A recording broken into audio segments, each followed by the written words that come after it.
Allez, on continue avec la peur de l'inconnu. On a vu dans les vidéos précédentes peur de l'abandon, peur de l'échec, peur de l'indifférence, peur de la solitude. Et on termine par rapport aux peurs de base avec la peur de l'inconnu.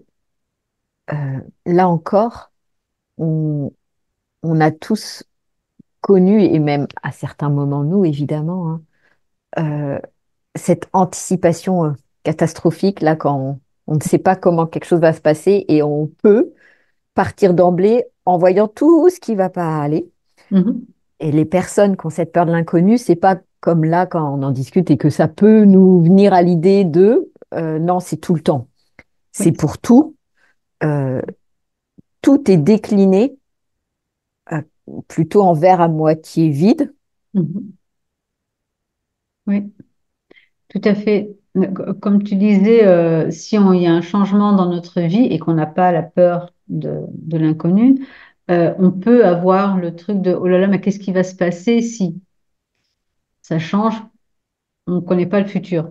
Ok, donc on sort d'une zone de confort, on peut avoir cette peur. Mais si on n'a pas la peur de l'inconnu, on va pas forcément, on va pas y aller de grande joie et on va freiner un peu, mais on va pas forcément essayer de l'arrêter et de le contrôler. Tandis qu'une personne qui a peur de l'inconnu va tout faire pour qu'il n'y ait pas de changement,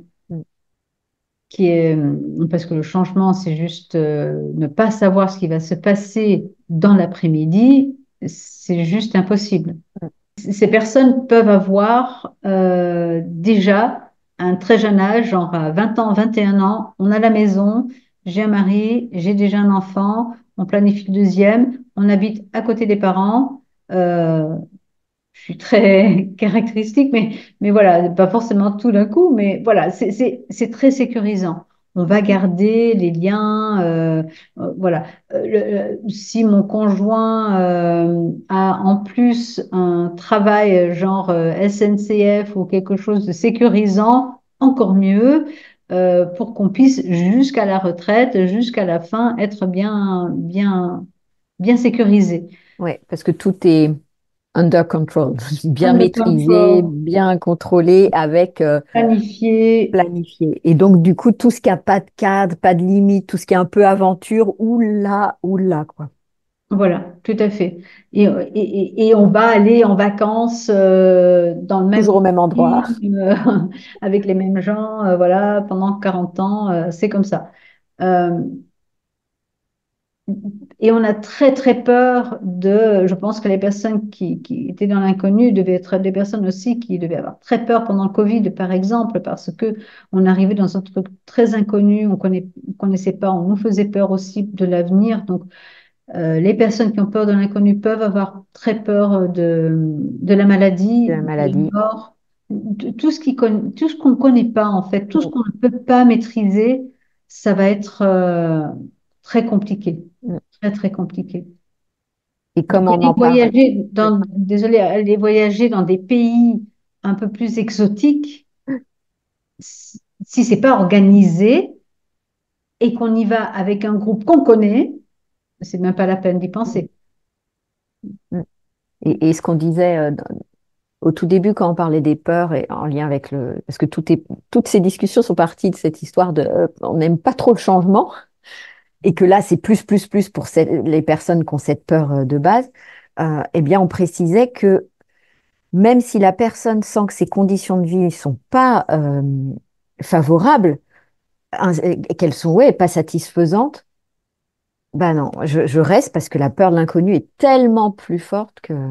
La peur de l'insécurité, justement, l'inconnu va insécuriser. Donc, oui, mais je vais pas partir parce que je vais perdre ma maison. Ma maison, c'est ma sécurité. Je vais perdre l'argent ou la sécurité financière, etc., etc. Donc, je préfère rester là avec une personne que c'est pas pareil qu'avec une personne qui est dans la solitude. Cette personne dans la solitude peut avoir un bon travail, la maison peut être à la personne. Donc, voilà, il n'y a pas de souci là-dessus. Mais je reste parce que comme ça, je ne suis pas seule. Et je connais même des personnes qui ont même pris, qui avaient une certaine richesse, mais qui ont pris des personnes qui n'en avaient pas, qui sont venues profiter un peu de leurs finances, mais qui n'arrivent pas à mettre un terme parce que autrement, je suis seule. Voilà. Tandis qu'une personne qui est dans l'insécurité, dans la peur de l'inconnu, va jamais prendre une personne qui n'a pas, qui n'est financièrement pas stable. Mm, C'est pas possible. mm, C'est pas possible. Même si je t'aime, même si, non, non, il me faut une sécurité dans la vie. mm. C'est un peu la différence entre les deux. Mm. Et, euh, et donc, par effet domino, bah, ça entraîne beaucoup d'inertie, en fait, dans plein de domaines. D'inertie et chaque fois qu'il pourrait y avoir un changement un peu différent, euh, rien que déjà de prendre la voiture, ah, ça peut engendrer un stress, même si je le veux, hein. Euh, tout, tout ce qui peut éventuellement engendrer un changement, au lieu d'être curieux, au lieu de voir un peu ce qui pourrait se passer, ou d'apprendre de, bah oui, j'ai eu peur de ce changement-là, mais ça s'est bien passé, donc pourquoi j'aurais peur là, je vais voir que, c'est pas possible parce que la personne a peur de l'inconnu, donc tout engendre un stress. Mm, Même si c'est quelque chose que j'ai déjà fait X fois, je vais quand même avoir un stress à chaque fois que je le refais. mm. Parce qu'on ne sait pas si ça va se continuer comme la dernière fois. Et ça, c'est le Voilà. principe de la Voilà. vie. Donc, c'est des personnes qui sont quand même très sujettes, crise d'angoisse, crise de panique, voire à des tocs pour que venir juguler cette peur-là et hop, on refait 20 000 fois la même action. Voilà, les TOC peuvent être juste pour sécuriser. Mm, Je sécurise ça. Si je fais ça, c'est comme si j'allais contrôler la situation après. mm. Qui n'est pas le cas, mais ça vient les sécuriser par rapport à. Voilà. Mm. Donc oui, ces personnes ont aussi tendance à l'insomnie du coup, parce que ça peut, Ah bah oui, dès qu'il y a un truc qui se passe, ça peut être oh mon Dieu, et comment, et quoi, et toute la nuit. Mm. c'est ça. Et ont besoin tout le temps aussi de preuves rassurantes. Voilà. Euh, voilà, juste de preuves rassurantes. J'ai besoin d'avoir mon cadeau pour la Saint-Valentin.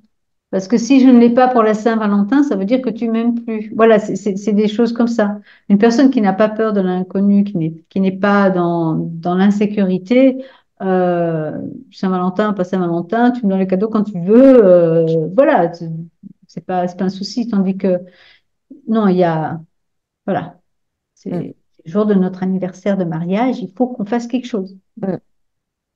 On va sécuriser tout ça. Mm, C'est ça. mm. Très bien.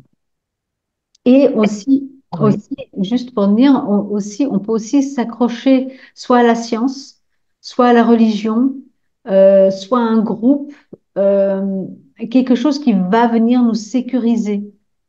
On peut du coup aussi rentrer comme, par exemple, si autour de moi, j'ai pas une famille ou j'ai pas quelque chose qui me sécurise, que j'ai peur, que le monde me fait peur, je peux m'accrocher à certaines religions, certaines sectes même, qui vont m'aider à me sentir en sécurité. et c'est ça, à sentir ce cadre, ces limites dont il y a toujours besoin, mais Tout à fait. mm, super. Eh bien, on a déjà pas mal cheminé sur les 5 peurs. Oui. On vous a promis Mhm. qu'on allait quand même vous dire, oui, bon, très bien. Maintenant que j'ai ma grille de lecture, certes, ça aide un peu, ok, mais qu'est-ce qu'on fait pour cheminer quand même un cran plus loin et ne pas être toujours sous l'influence de ces peurs? Bah, c'est ce qu'on vous Mhm. propose dans une prochaine vidéo. Tout à fait.